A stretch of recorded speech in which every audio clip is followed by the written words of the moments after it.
Bon, le dev stream est terminé, donc ils sont en train de wrap up là. Donc je vais directement record la vidéo, je pense, ça va être plus rapide. Je vais essayer de faire ça de manière courte et concise, comme d'habitude, ce qui veut dire avec moi pas du tout court et pas du tout concis, étant donné que je n'écris rien et que je pue la merde, pour m'exprimer correctement, mais je vais faire de mon mieux, d'accord? Donc très rapidement, cette vidéo va se concentrer uniquement sur la partie patch note et testing ground, parce que tout le reste, c'est soit au mieux anodin, soit complètement subjectif. Donc la nouvelle saison arrive, thème visiblement aztèque, une warmonger est partie voler quelque chose dans un autre pays, bon, probablement, je sais pas, dans des contrées aztèques, quoi. Et du coup, il ramène plein d'or, et voilà, la thématique est cool et tout. Comme d'habitude, de toute façon, vous savez, avec le temps, maintenant ça fait 7 ans, vous commencez à vous douter de ma réponse là-dessus. Je suis rarement déçu. Voilà, je trouve tout le temps que, de manière générale, l'équipe Ubisoft, l'équipe qui s'occupe de For Honor, d'un point de vue visuel, est juste monstrueuse. En fait, c'est simple, hein, malgré le peu de budget qu'ils ont, ils arrivent à faire des trucs qui sont quasiment tout le temps bien, même si parfois ça tourne un petit peu en rond. Mais dans l'ensemble, voilà, je suis pas très dur à convaincre. Et tout ce qui est donc contenu de nouvelle saison, nouveau Battle Pass, nouveau événement, nouveau mode de jeu, tout ça, tout ça, tout ça, c'est très cool. Mais dans l'ensemble, ça reste subjectif. Si jamais vous n'aimez pas parce que vous n'aimez pas, voilà, fin. Si vous n'aimez pas le Battle Pass, tant pis. Si vous n'aimez pas l'event, tant pis. Si vous n'aimez pas le nouveau skin de héros, qui est celui du Warmonger, tant pis. Et puis voilà, ça reste subjectif. Maintenant, j'espère que vous kiffez. Moi, je trouve qu'en termes de taf, ils font quand même un taf qui est bon. Maintenant, si vous aimez pas, vous aimez pas. Et puis, fin. Très rapidement, si vous voulez mon avis subjectif sur la question du skin de héros, je suis content. C'est-à-dire que dans la catégorie skin de héros, de ce qu'on sait étant les skins de héros, je trouve que c'est pas un mauvais skin. Il a de la gueule, le skin donc de Warmonger Conquistador. Et je sais qu'il y a pas mal de gens qui voulaient voir un Conquistador dans For Honor. Donc là, ils ont une espèce de substitution. Mais toujours dans l'ensemble, le même truc que d'habitude avec les skins de héros, c'est que je trouve qu'ils sont trop en dessous de ce que devrait proposer un skin de héros pour moi, dans le sens où j'aurais préféré voir des skins à 40 000, 50 000 gold l'unité, mais qui sont vraiment poussés à fond, du fond dans la personnalisation, avec des exécutions uniques, des voice lines uniques, peut-être des animations qui leur sont propres, euh, pour vraiment justifier le fait que là, tu es sur un hero skin, vraiment comment dire, une gamme vraiment supérieure et premium de, euh, de contenu cosmétique. J'aurais même été pas contre qu'ils les fassent payer avec de la vraie argent, hein, c'est-à-dire 3 euros, 4 euros, 5 euros, peut-être jusqu'à 8 euros le skin. Bon, c'est peut-être un petit peu abusé, mais après, vu combien est-ce que coûtent les skins sur Valorant, est-ce que vraiment on va rechigner pour 8 euros? Je ne sais pas. Mais moi, tu me dis, il y a un skin qui sort, chaque saison, il coûte 8 balles, mais dessus, c'est vraiment, tout est nouveau, il y a des nouveaux effets, il y a des nouvelles exécutions, il y a des nouvelles voice lines, il y a des nouvelles animations et tout. Ben, j'aurais préféré, plutôt que là, les hero skins qu'on a, c'est certes, ça coûte pas très cher, tu peux facilement obtenir un hero skin juste en jouant normalement au jeu. Maintenant, bah, c'est clair que ça rajoute pas grand chose à ton perso, quoi. Au final, même si c'est quand même bien, ça se démarque quand même suffisamment bien des autres types d'armures, ça reste très souvent des trucs qui ressemblent à des variations d'armure, quoi. C'est-à-dire que là, par exemple, le Warmonger Conquistador, vu qu'on ne voit même pas sa tête sur le skin, et ben c'est une très belle armure, mais c'est comme j'ai vu quelqu'un le dire en commentaire d'ailleurs de la photo que j'ai postée sur Facebook, c'est juste un skin d'armure, quoi. Au final, si ils avaient juste sorti le skin d'armure tout seul comme étant un skin d'armure et pas juste un hero skin, ça aurait été la même chose, quoi. Donc voilà, ça c'est toujours mon avis sur les hero skins, c'est que je pense que de manière générale ils sont pas mauvais, à l'exception de probablement celui du Herzir qui est celui que je déteste le plus parce qu'il est vraiment trop basique. C'est les skins qui sont comment dire, en dessous de ce que, pour moi, un nouveau stade de cosmétique devrait apporter sur le jeu. Je préférais voir des skins à 60 000, 50 000 gold, ou voire même voilà, une vraie thune à débourser, mais qui soit vraiment incroyable, plutôt que voilà, des skins en plus qui sont cool, mais qui au final, dans la quantité faramineuse, parce que mine de rien, maintenant ça fait 7 ans que le jeu il se fait update visuellement toutes les saisons et toutes les semaines, il y a des nouveaux effets et tout, qui se noient, hein, finalement, les skins se noient parfois un petit peu entre eux. Genre là, encore une fois, bon, bah, nouveau Battle Pass, nouveau événement de Battle Pass qui sortent encore une nouvelle variation des skins d'armes et tout. Et franchement, bah, c'est magnifique, hein, mais il y en a tellement qu'au bout d'un moment, t'es en mode, bon, c'est bon, quoi. J'en ai un que je kiffe, j'en ai un que je vais garder. Au pire, je vais me créer 3 sets de customisation sur un perso. Et encore, hein, je pense pas que la majorité des gens fassent ça. Mais ça commence à faire vraiment énorme. Et moi, très honnêtement, je pense qu'il y a certains persos qui Je sais que les gens vont pas kiffer quand je vais dire ça, mais je pense qu'il y a plein de héros qui pourraient se passer de nouveaux skins d'armes, hein. Vraiment, je veux dire, je suis désolé, mais les skins d'armes sur des persos OG, donc qui sont sortis en 2017 à la sortie du jeu, comme, je sais pas, la Spadassin ou la Sentinelle, bah, c'est des persos qui ont, genre, je crois, bon, je les ai pas comptés, hein, mais ça me surprendrait pas si on dépasse les centaines, quoi. Genre, vraiment, on en a tellement, bon, j'exagère peut-être un peu, mais rien qu'en avoir 50, ah, c'est déjà énorme, frère. Enfin, genre, je veux dire, tu vas pas changer de skin tous les deux fights, en fait. Donc voilà, je trouve que peut-être on se disperse un petit peu trop en termes de ce que, de ce que les développeurs font sur le jeu, parce que c'est vrai que bon, les skins d'armes, bon, stop quoi. Genre, normalement, on en a tellement, sortez-en que sur les persos qui sont très nouveaux, c'est-à-dire qu'on en a vraiment pas. Genre la pirate par exemple, je suis toujours content de voir son nouveau skin. À chaque fois que je vois la petite animation, enfin la petite vidéo où il nous montre les différents skins qui vont être présentés, j'attends que quasiment que les armes des nouveaux persos, parce que c'est les persos qui n'en ont pas beaucoup en fait, qui ont, qu'est-ce qui t'arrive toi, qui n'ont pas beaucoup de skins d'armes, comme la pirate, comme la Medjay et tout. Et du coup, c'est toujours très intéressant de voir quels nouveaux skins ils vont sortir. Mais pour tous les autres persos, c'est vrai que t'es un peu en mode, bon, le millième skin Erzir, je m'en bats un petit peu les couilles. Peut-être qu'il faudrait recadrer un petit peu cette énergie dépensée dans ces skins-là, peut-être pour les mettre dans des variations d'armure, ou dans des nouvelles cartes, même si c'est pas vraiment le même domaine, mais vous avez compris. Voilà, donc ça c'est mon avis sur les skins de héros, ça ne changera pas. Je préférerais des skins vraiment, vraiment poussés, qui coûteraient vraiment, vraiment plus cher, plutôt que une énième variation d'armure, certes un petit peu différente des autres, mais bah, c'est pas non plus plus crazy que ça, quoi. Sinon, à côté, évidemment, tout le reste, je kiffe. La thématique de cette saison, je l'aime bien. Le nouveau héros Aztec, ben, je suis content de voir un Aztec venir sur le jeu, c'est cool. Euh, donc voilà, rien de spécial à dire là-dessus, parce que ben, voilà, ça reste subjectif. Si t'aimes pas, tant pis. Voilà quelques images du Conquistador. Encore une fois, c'est magnifique. Enfin, je veux dire, l'armure est magnifique, l'épée est magnifique, tout est magnifique. Enfin, je veux dire, vraiment, ça a de la gueule, tu vois. Mais est-ce que tu es là à te dire ça, c'est vraiment le next level des skins sur For Honor, en mode t'as toutes les armures de base et puis ensuite t'as ça, juste parce que c'est unique? Je sais pas. Enfin bref. Du coup, passons au truc qui est vraiment intéressant en réalité pour moi, à savoir donc tout ce qui est changement de patch note et testing ground. Très rapidement, on va passer sur ce petit changement pour ceux qui veulent un résumé de ce qu'on a vu. En gros, là, ce truc-là, New Onboarding Flow, il y a un petit rework du système de tutoriel dans le jeu. Voilà, c'est tout. Tout ce qu'il faut comprendre, c'est qu'il y a un rework du système de tutoriel où ça a été fait de manière plus claire, où ça a été streamline dans le sens où maintenant tu vas en tutoriel, tout est dans une seule section et tu récupères la récompense de manière plus logique. T'as pas besoin de faire un score ou je sais pas quoi et tout avec des quêtes secondaires et tout. Donc voilà, ils ont amélioré le système de tutoriel. De toute façon, je pense que pour des joueurs expérimentés comme nous, on s'en bat les couilles, mais c'est forcément un bon point pour les nouveaux joueurs qui arrivent sur le jeu, parce que ben, quand le jeu il a une grosse barrière d'entrée, que tu le veuilles ou non, que tu sois fier ou non que ton jeu soit un jeu d'élitiste, la réalité c'est qu'un jeu ne peut pas survivre avec ses élitistes. Voilà, un jeu aussi gros que celui-là, il a besoin de beaucoup de joueurs pour pouvoir fonctionner, et si tous les nouveaux joueurs qui arrivent, ils se cassent les dents sur ton système de tutoriel, ils se cassent les dents en PvP parce que c'est super dur, bah ils vont pas rester. Donc tant mieux.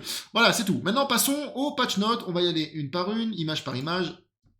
Let's go. D'abord, Nuxia. Tout simplement, ce qu'il faut comprendre de cette image, c'est que la version testing ground de la Nuxia qui a été présentée au dernier testing ground va tout simplement entrer en jeu la semaine prochaine. Donc exactement comme elle était en testing ground, donc avec des attaques grosso merdo.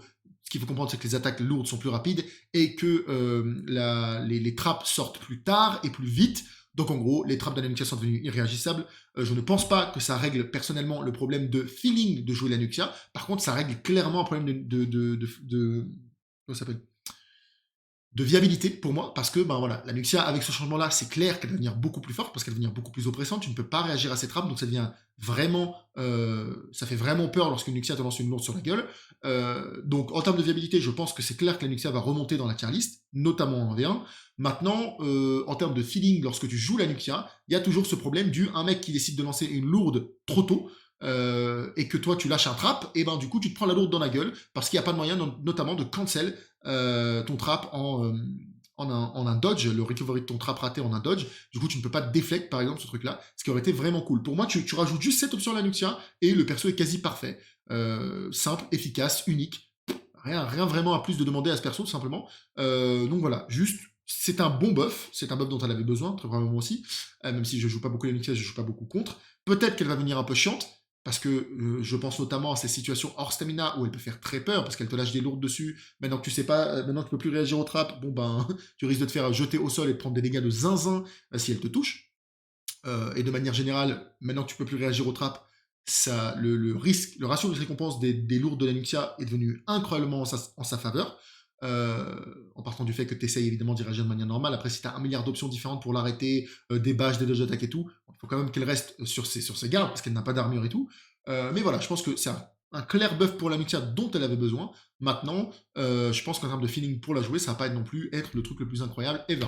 Ensuite, changement super intéressant sur la sentinelle. Ah non, bon, j'avance de 5 secondes en 5 secondes, mais il parle beaucoup. Ah oui, petit aparté, j'en profite parce que j'y repense maintenant. Je pense très sincèrement que le format de live pour donner des informations comme les informations d'équilibrage du prochain patch, etc., etc., etc., ce n'est pas une bonne façon de faire. Voilà, je pense que à ces débuts du jeu, c'était cool parce que ça permettait de connaître les développeurs, de connaître l'équipe qui s'occupait de For Honor et il y avait beaucoup de trucs à présenter. Maintenant, c'est vrai que c'est un format que je trouve vraiment daté, dépassé, et que je pense qu'il n'est fait uniquement parce qu'il ne doit pas coûter très très cher, en tout cas probablement moins cher qu'une vidéo montée, mais une vidéo montée justement, ça serait 1 milliard de fois mieux je pense pour présenter les nouveautés d'une saison qu'un live. Le live c'est cool, c'est sympa parce que t'entends les développeurs parler et donner leur vrai feedback et tout de manière non cut, donc c'est moins maîtrisé et du coup ça peut rajouter un truc un peu plus comment dire authentique à la vidéo. Mais le fait est que dans la réalité,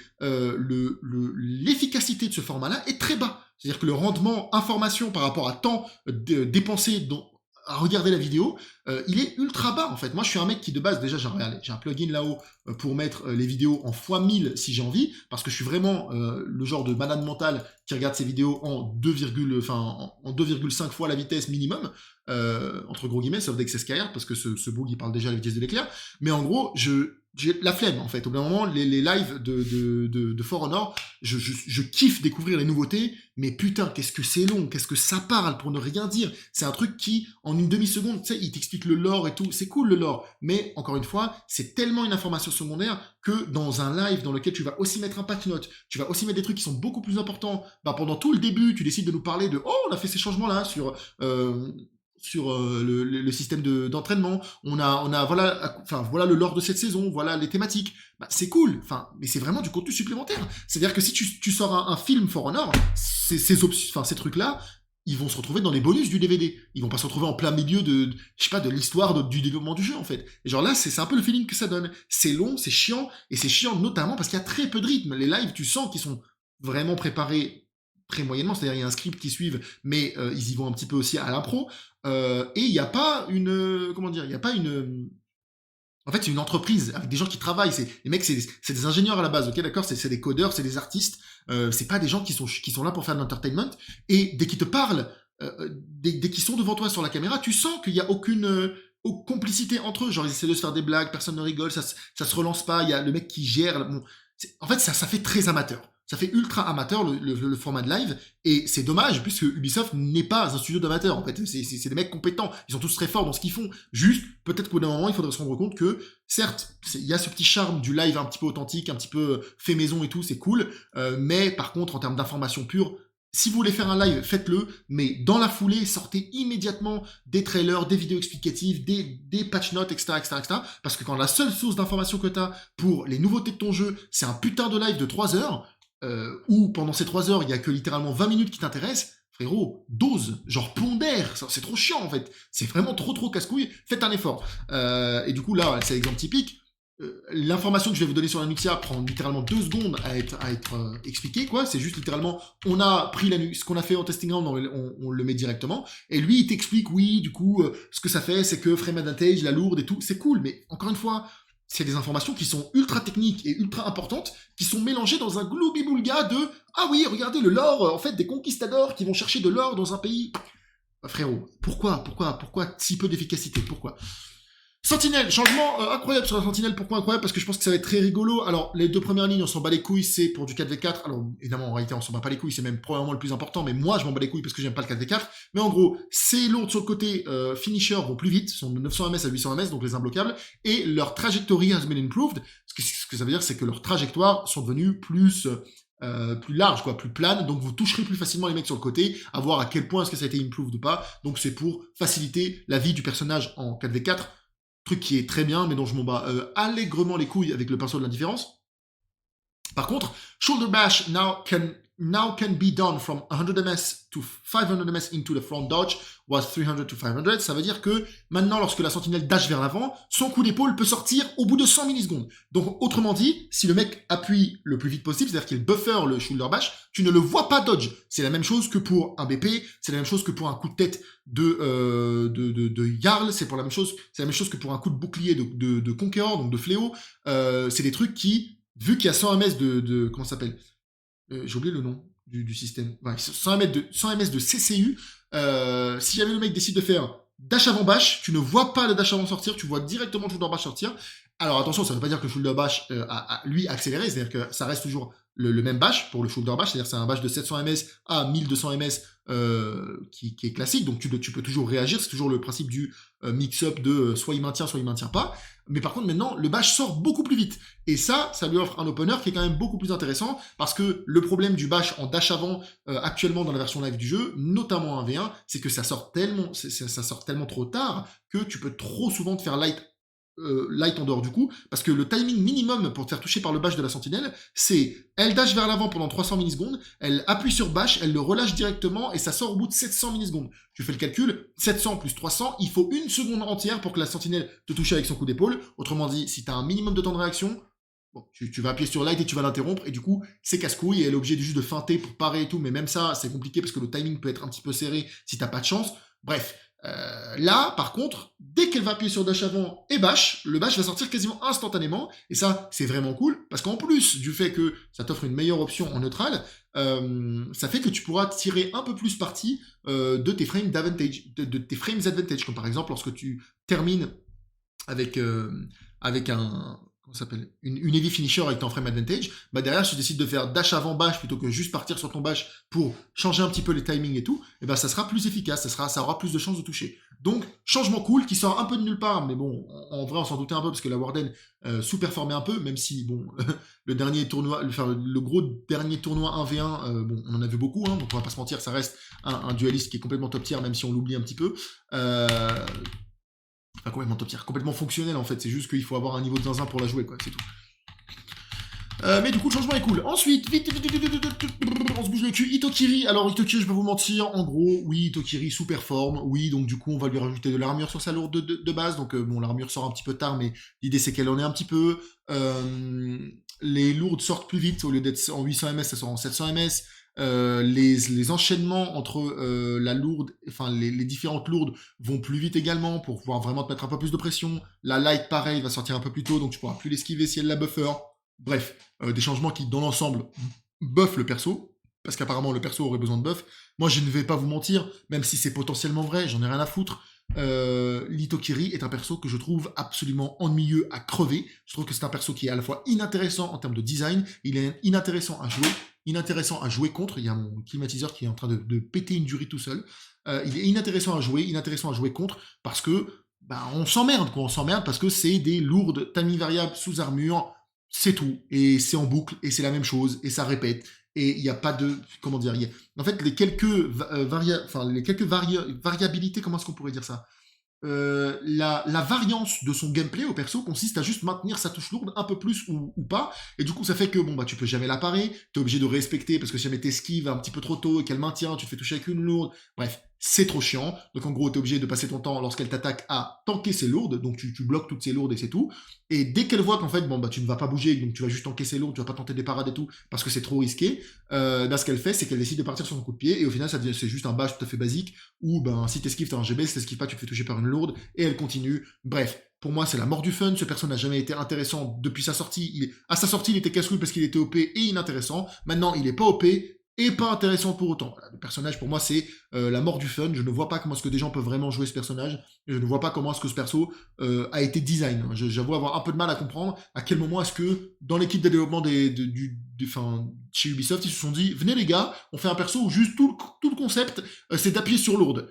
Et ensuite, il y a peut-être un mec qui a répondu en mode ouais c'est peut-être un petit peu light non, et du coup il va répondre ouais écoute on lui met un petit coup de pied, Comme ça, on va faire genre, il y a un peu de complexité de gameplay, mais dans la réalité, c'est un mix-up qu'on a déjà vu un milliard de fois. Le perso est ultra basique, et juste, au final, il est ultra chiant à jouer contre. Voilà, la finalité, c'est que quand t'arrives contre une Itokiri, tu t'amuses pas. Il y a personne qui se dit, en lançant un duel, une Itokiri apparaît en face de lui, personne se dit, oh putain, trop cool, une Ito! Non, ça, tu te dis, oh putain, trop cool, une Spadassin. Oh putain, trop cool, un Berserker. Parce que tu sais que va y avoir du gameplay, va y avoir des cancels, va y avoir des lights rapides que tu pourras parer, que tu seras content dès que tu arriveras à les parer et tout, qu'il y aura des vrais rides à faire et tout. Dès que tu vois un Itokiri, tu vas te dire waouh, trop cool, j'ai hâte de bloquer ces lourdes parce que si jamais j'essaye autre chose, je risque de me prendre 25 de dégâts dans la gueule gratuitement pour rien. Voilà, c'est casse-couille, on s'emmerde. Itokiri perso archi ennuyant. Je ne l'ai pas acheté, je ne compte pas l'acheter, et très honnêtement, enfin je l'ai pas acheté, je l'ai jamais joué, je ne compte pas la jouer, et très honnêtement, je ne vois pas comment est-ce que les gens qui la jouent arrivent à la jouer. C'est un ennui, j'ai envie de décéder en fait, tout simplement. Dès que je tombe contre Itokiri, c'est plus simple, c'est plus simple dit comme ça. Aramusha, buff slash nerf de la stamina que lui coûte sa Blade Blockade, donc le truc où il appuie sur joystick bas et il se met en full block. En gros, avant, lorsque vous faisiez ça, vous aviez 5 points de stamina qui disparaissaient dès que vous appuyez, et ensuite 10 points de stamina en plus si vous ne bloquiez rien. Donc en gros, si vous bloquez quelque chose, il se passait rien, c'est-à-dire que vous avez perdu que 5 de stamina. Par contre, si jamais vous rentrez dans votre blockade et que votre blockade ne bloque rien et que vous sortez de votre blockade, bah vous prenez 10 de plus. Donc en gros, le total, c'était genre 15, ce qui était en réalité trop pour un truc comme ça, enfin c'est pas normal. Et du coup, bon bah ça a été buffé à 10 de stamina en entrée. Donc en gros, pourquoi est-ce que c'est un buff et nerf? Parce que maintenant, ça va toujours te coûter 10 de stamina, il n'y a aucun scénario dans lequel ça va te coûter 5, mais au moins ça ne te coûtera aussi jamais 15. Voilà. Et ça, je crois que c'est tout pour le patch note, tout simplement. Ah non, Yorm Wonder, pardon, qu'est-ce qu'ils nous ont dit? Chain Zone cannot be performed while out of lock. Cool, donc maintenant tu peux farmer les creeps au mid sans avoir besoin de locker, enfin, sans avoir besoin d'appuyer sur le truc de lock pour pouvoir faire lourd plus zone, lourd plus zone, lourd plus zone. Bref, voilà. De toute façon, vous connaissez déjà mon avis sur le rework Yorm Wonder. Ça marche, hein, le perso marche, c'est clair et net, mais bordel de merde, qu'est-ce que c'est pas inspiré, enfin, c'est générique, on s'en fout, quoi. Bref, c'est de la merde. Alors, Testing Ground, super intéressant les Testing Ground parce qu'il y a vraiment des changements qui sont... comment dire? Comment est-ce que je pourrais dire ça? Qui sont primordiaux, c'est-à-dire qu'ils sont vraiment dans l'ADN de beaucoup de persos et donc du coup ça va faire beaucoup de changements. En gros, le Testing Ground de cette nouvelle saison va porter sur les timings de bash et sur l'émissaire partie 2 parce que voilà, on a déjà eu un rework de l'émissaire partie 1 qui était dégueulasse, mais vous allez voir que ça n'a pas trop changé. Bash timing. Alors en gros, première partie du truc, vous savez qu'actuellement dans le jeu, il existe 2 types de bash. Les bashs type, en gros, il n'y en a que 3 persos qui les ont. Le Jarl, le BP, donc le victimaire, et le Conqueror, donc le fléau, ont des bashs de 500 ms qui peuvent sortir dès 100 millisecondes dans le dash avant. Donc autrement dit, quasiment en neutral. C'est-à-dire qu'ils n'ont pas besoin du tout de dasher vers l'avant pour mettre leur bash. Et c'est des bashs en 500 ms, d'accord? Ces bashs-là sont, dans leur globalité, considérés comme beaucoup plus forts que l'autre type de bash dont je vais vous parler, qui sont des bashs eux aussi en 500 ms, mais qui sortent qu'au bout de 300 millisecondes sur le dash avant. Vous connaissez mon avis là-dessus, si vous me suivez depuis longtemps. Je trouve que les bashs de Victimaire, Fléau et... comment il s'appelle? J'ai oublié son nom à saut de con, Warlord, Jarl là, sont des bashs ennuyeux, parce que mettre une option aussi forte en neutral, je trouve que ça tue un petit peu le fun du gameplay, vu que tu dois toujours être en yurtose, comme on dit, pour vraiment esquiver ces trucs, alors que bon bah ça crée un mix-up qui... En fait c'est pile tu gagnes face tu perds. C'est-à-dire s'il met le bash, c'est très dur de le punir, parce qu'il faut vraiment que t'esquives tose, tu vas avoir un GB, donc autrement dit t'es obligé de pré-dodge, et c'est très compliqué, t'as pas le temps de réaction nécessaire à 99,9% du temps. Et de l'autre côté, si jamais le mec ne te met pas de bash et qu'il met juste un GB, bah il te touche parce que tu essaies d'esquiver pour rien. Et en gros, lui, dans le trade, il est très peu perdant, quoi. Il y a très peu de scénarios où il perd dans cette histoire. Sans parler du fait que, évidemment, c'est également des bashs qui sont extrêmement forts pour réussir à interrompre des trucs. Et il y a certains personnages qui sont complètement invalidés par la mécanique. Typiquement le Centurion, notamment depuis les changements qu'ils ont fait sur son coup de poing qui sont vraiment horribles. Tu joues le Centurion contre un perso comme le Fléau ou le BP, tu es dans une merde colossale. Tu ne peux rien faire. Tu oses essayer de mettre un coup de poing au mec, il s'en bat les couilles, il fait dash avant bash, et tu ne peux rien faire, parce que le temps que tu fermes ton coup de poing et que t'esquives, des fois, il y a des fois où tu ne peux juste même pas esquiver, et les autres fois où tu peux esquiver, tu pourras pas le punir. Donc voilà, ça pue sa mère, c'est chiant. Donc j'ai tendance à penser que les bashs en 500 ms qui sortent au bout de 300 ms sont les plus intéressants. Cependant, ils ont un problème majeur, qui est le fait qu'à haut niveau, et très honnêtement, c'est même pas très très haut niveau, hein. Si vous vous concentrez un petit peu, vous allez y arriver. C'est des bâches qui sont réagissables. Vu qu'en fait, vous voyez le mec dasher vers l'avant, c'est très facile de vous conditionner à juste esquiver lorsque vous voyez orange. Évidemment, ces bâches-là sont problématiques à haut niveau, puisqu'ils ne sont pas viables. Alors attention, il y en a certains, il y a évidemment des monstres de la réaction qui, eux, n'ont aucun problème tout le temps, et il y en a d'autres qui sont, par exemple, moi, je joue au haut niveau, des fois, voilà, des fois, t'es pas dedans, des fois, t'y arrives pas, enfin, c'est pas un truc c'est pas une science qui est 100% exacte. Notamment parce que certains persos possèdent d'autres options sur leur dash avant qui fait que tu as envie un peu de réfléchir. Tu vas pas juste attendre le orange et esquiver le orange. C'est-à-dire que typiquement, un bash de Centurion, c'est ultra simple à esquiver. Parce que tout ce qu'il peut faire réellement sur son dash avant, c'est te mettre le coup de pied. C'est-à-dire que c'est soit il fait ça, soit il met une attaque non fatale qui arrive vers le haut, qui dans tous les cas est esquivable sur le même timing que le coup de pied, et qui en plus de ça est super lente. Donc voilà, ça n'a pas trop d'intérêt. Donc vu que le Centurion peut faire que ça, c'est clairement l'un des bâches où c'est ultra facile d'esquiver en réaction. Tu vois le Centurion dash en avant, tu attends, si jamais tu vois pas d'orange, t'esquives pas, et si jamais tu vois de l'orange, tu esquives, on n'en parle plus. À l'inverse, d'autres persos comme l'Orochi, par exemple, il faut un degré de concentration et de réaction supérieur, parce qu'il peut faire une dash avant light, il peut faire un dash avant storm rush, donc il n'a pas qu'une seule option dans son kit, ce qui fait que naturellement, en termes de réactabilité, tu augmentes le nombre de stimuli qui te sont envoyés dans la gueule, et donc du coup, il te faut plus de concentration pour réussir à réagir au bon. Ne vous inquiétez pas, depuis notamment le retrait de l'inesquivable sur la light vers le haut de l'Orochi, les joueurs vraiment les plus forts du jeu y arrivent sans trop de problèmes non plus. Donc vous commencez à comprendre le problème, c'est un petit peu le cas classique du ça marche à bas level, mais à haut level c'est toujours problématique, donc qu'est-ce qu'on fait? Parce qu'en fait, si on le buff trop et que ça devient débile à bas level, bah c'est chiant pour les gens à bas level. Par contre, si on ne fait rien, bah au level, les top players vont faire que se plaindre. Ils vont être en mode frérot, on ne peut rien faire avec ton truc. Et voilà, c'est une réalité. Le Centurion, pour ouvrir un adversaire avec, il faut se la donner quand même. Donc c'est un peu casse-couille. Du coup, ils ont décidé de faire plein de tests. En gros, ils vont faire des incrémentations, tout simplement, de bâches de timing de bâches différents. Donc les bâches vont être grosso modo accélérées. Et ils ont fait plein de différentes incrémentations en fonction de quel type de bâche on a. Là, vous pouvez voir par exemple que le Griffon et que le Shugoki ont des bâches qui vont passer de 500 millisecondes à 466 millisecondes. Donc ça veut dire quoi? Ça veut dire qu'ils considèrent notamment que c'est des bâches qui ont des options non feintables lorsqu'ils font un dash vers l'avant, ce qui fait qu'on va pas non plus le réduire de fou. Par contre, pour le Centurion, qui a des options quand même moins intéressantes qu'un Griffon, ils vont l'accélérer encore un peu plus. Pareil pour le Kyoshin, c'est vrai que le Kyoshin, bon, vu que sa dash avant heavy non feintable, elle est vraiment ultra différente en termes d'animation et qu'en plus de ça, elle est esquivable sur le même timing que le coup de pied, bah, elle sert pas à grand chose. Ils ont accéléré son coup de pied de 66 millisecondes au lieu de simplement 33. Et enfin, le Jiangjun et le Gladiateur ont carrément eu des bâches en 400 millisecondes. Donc c'est pour vous dire que là, le bâche va vraiment sortir super vite.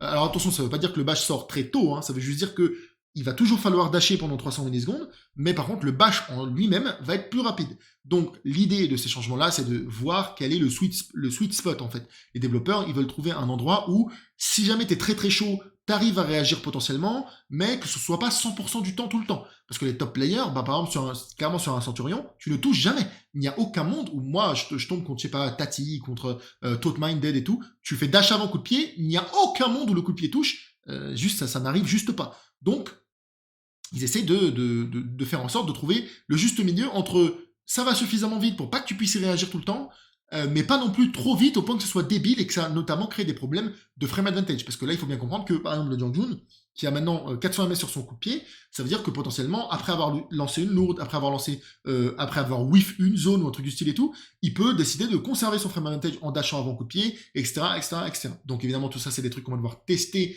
lorsqu'on sera en testing round.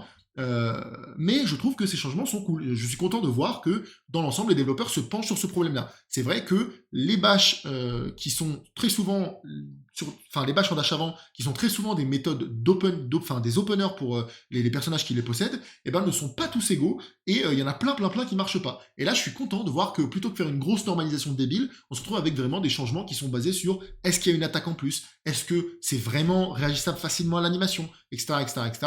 Et on essaie de créer différents inputs. Donc j'ai très hâte de tester ces trucs-là.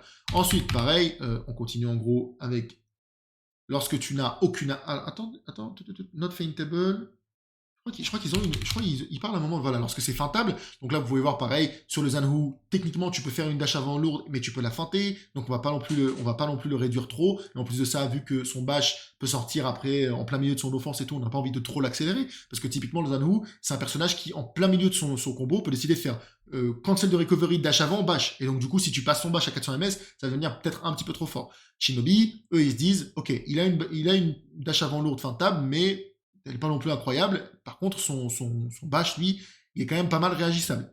Et là encore, tu vois, on se pose des questions. On se dit, attends, parce que quand même, il peut double dodge, il peut single dodge. C'est pas non plus le truc le plus simple à réagir. Vous l'avez quand même accéléré à 433. Wonder, bon, pour moi, ça, c'est.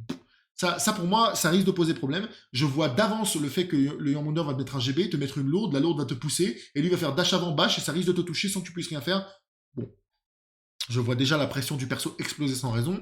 Mais c'est pas grave, c'est pour ça qu'on est là, c'est pour tester. Donc à voir ce que ça va donner. Et enfin, Bash Without Any Attack. Donc là, un changement qui est super intéressant. Mais putain, il a fini d'exploser là, la clim ou c'est comment? Donc en gros, le Bash est un petit peu accéléré. Truc que je trouve... Enfin, dès que j'ai lu la première ligne, j'étais en mode what the fuck, pourquoi? Et au final, il s'avère qu'en fait, maintenant, il n'est plus à 100 millisecondes, il passe à 300 millisecondes. Ce que je ne comprends pas par contre, c'est qu'il n'y a pas les autres persos dans cette liste. C'est-à-dire qu'il n'y a pas le fléau et il n'y a pas le Jarl. Donc du coup, je ne sais pas s'ils l'ont juste pas mis sur la liste parce qu'ils partent du fait que tu comprends qu'on parle de tous les personnages avec des badges sans attaque, ou juste si parce que il y aura pas de changement sur les autres, tu vois. Mais là, j'aimerais bien voir ce changement-là appliqué à Jarl et à BP. Potentiellement même pas Jarl en fait. Le Jarl, je me dis que vu son kit ultra simple, c'est pas non plus trop déconnant qu'il conserve ce bash un petit peu oppressif parce que c'est un petit peu le seul réel outil dans son kit, quoi. Et enfin, Émissaire passe de 500 à 433. Bon, de toute façon, ça, c'est encore une fois à mettre dans le contexte de la testing round qui va venir avec le rework de manière générale. Donc du coup, je n'ai pas trop d'input à vous donner, hein. J'ai mon avis, il n'est clairement pas clair étant donné que il n'est clairement pas clair, ma putain. Étant donné que, bon ben, il va falloir que je teste l'intégralité du rework d'abord pour vous donner mon avis. Et pour ce qui est du rework, alors je vais pas vous faire l'affront de vous montrer un par un les trucs qu'ils essaient de vous expliquer, surtout qu'il y a eu un bug dans le record, enfin pendant le live, encore un argument pour arrêter de faire ces trucs en live qui a fait qu'ils n'ont pas pu te montrer ça visuellement. Mais en gros, il n'y a pas énormément de changements. Vous prenez le Obringer du testing round numéro 1 et les modifications qu'on a, c'est grosso merdo. Tu ne peux plus mettre d'empalement sur une parade de lourde, maintenant c'est que sur des parades de light, donc c'était un peu le truc évident qui allait venir.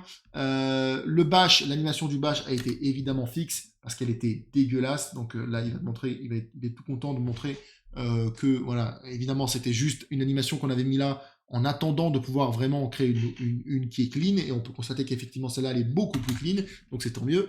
Donc il y a eu ça, et il y a des changements grosso merdo sur l'armure, il n'y a plus d'armure sur les imbloquables, Dieu merci, il y a moins de dégâts aussi, il y a quelques nerfs de dégâts et tout. Mais dans l'ensemble, en gros, qu'est-ce qui se passe et qui me casse un petit peu les couilles, c'est que le perso... En fait, j'ai pas compris. En fait, c'est très simple. Le rework, je ne le comprends pas. Dans l'ensemble, je vais répéter un peu ce que j'ai dit dans la première vidéo, mais l'émissaire, c'est un personnage qui actuellement, dans le jeu de base, est déjà viable. D'accord? Là, actuellement, dans son état actuel, l'émissaire est viable. Les raisons de sa viabilité sont, certes, problématiques, mais font également partie de fou de son identité. Ce qui fait que la notion de problématique peut varier de personne à personne. Il y a des gens qui peuvent se dire, l'émissaire, son identité est beaucoup trop défensive, c'est débile que ses parades fassent des dégâts de zinzin, et donc du coup, il faut qu'on rework son identité complètement et qu'on le sorte de ce délire-là, parce que ce n'est pas dans cette direction que veut aller le jeu et que doit aller le jeu, ce qui est complètement compréhensible.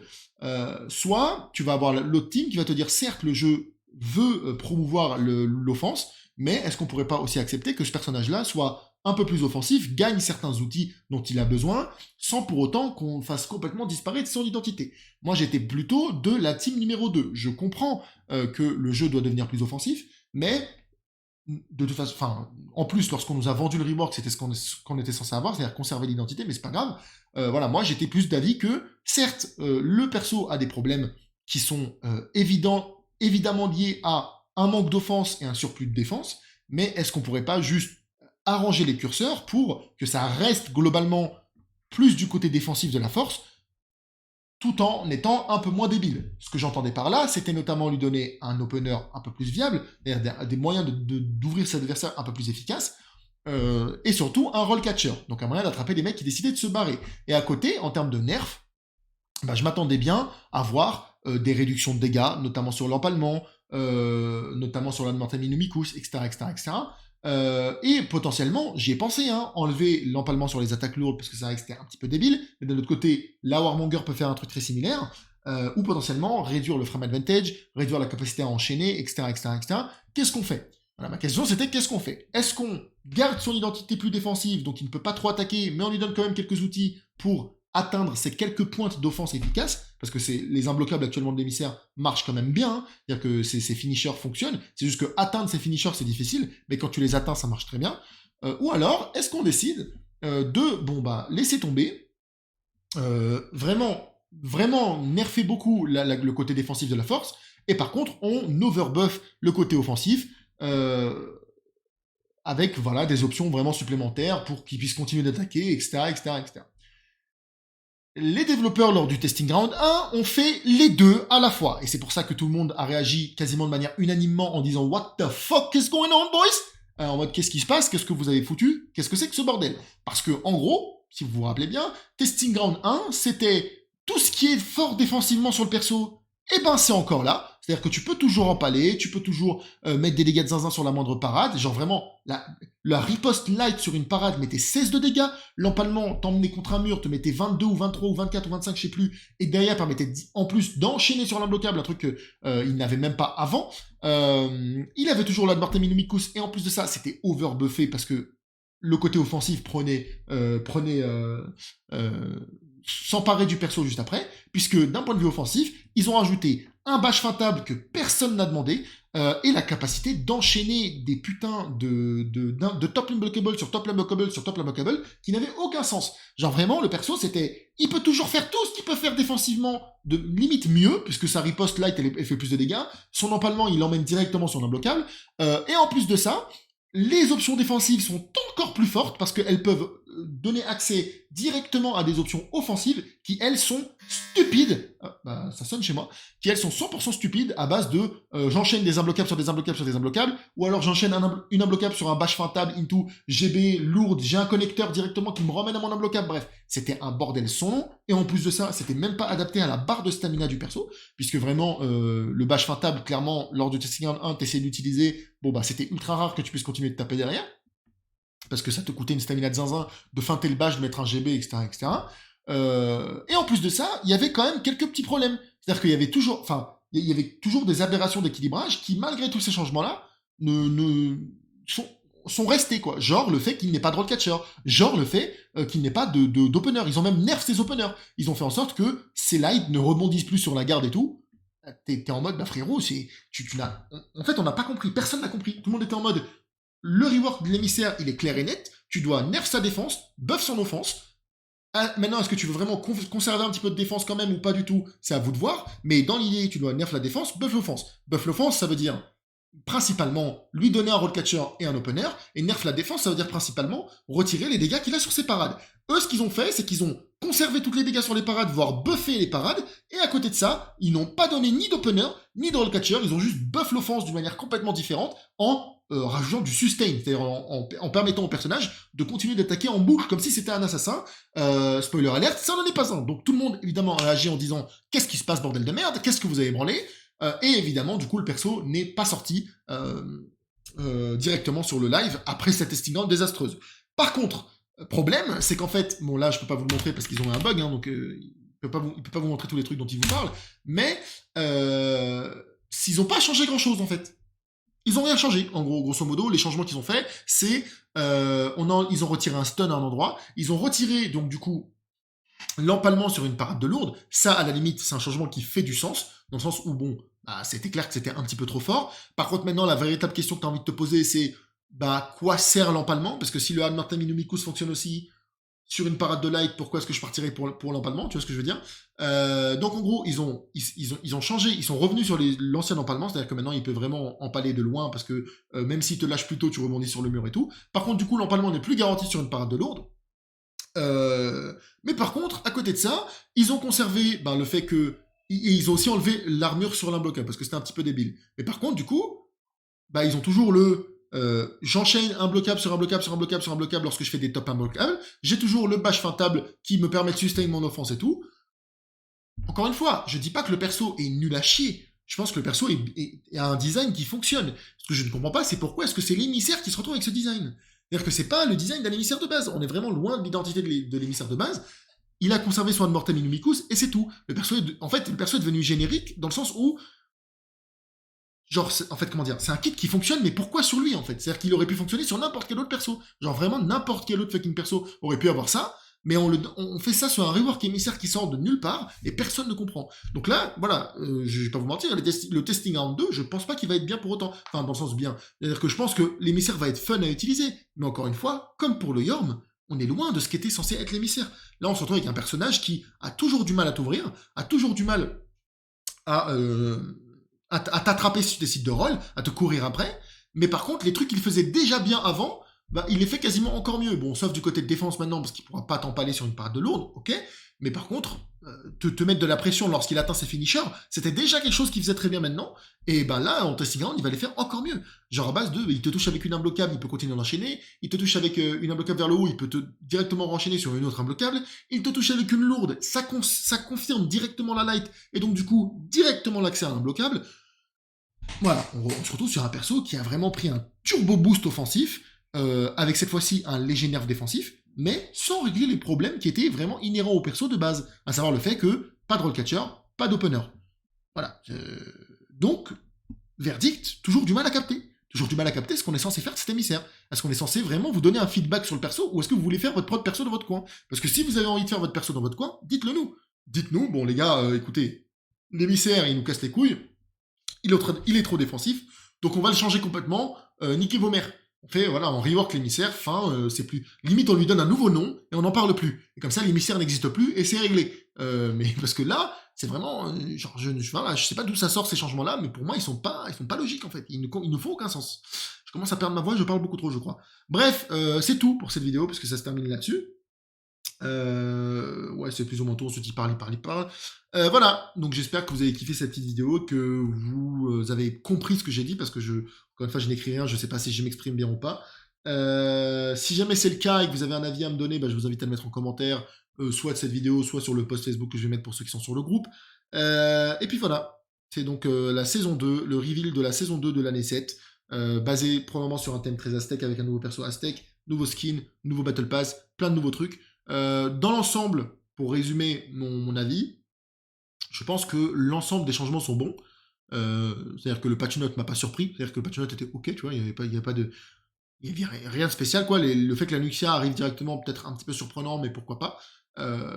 Les autres buffs et nerfs, bon, font complètement du sens. C'est vraiment des trucs très minimes, ok. Et au niveau de ce qu'il y a de subjectif dans la saison, pareil, je suis plutôt content, donc il n'y a pas de souci. À l'exception évidemment des skins, mais ça c'est toujours la même chose. C'est-à-dire que je suis pas mécontent du skin, mais c'est juste que j'aurais aimé peut-être un peu plus, quoi.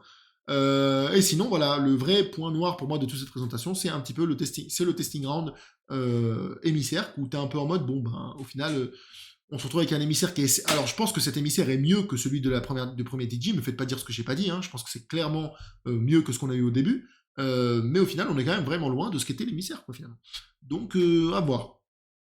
Sur ce, bisous, et puis à la prochaine, tout simplement.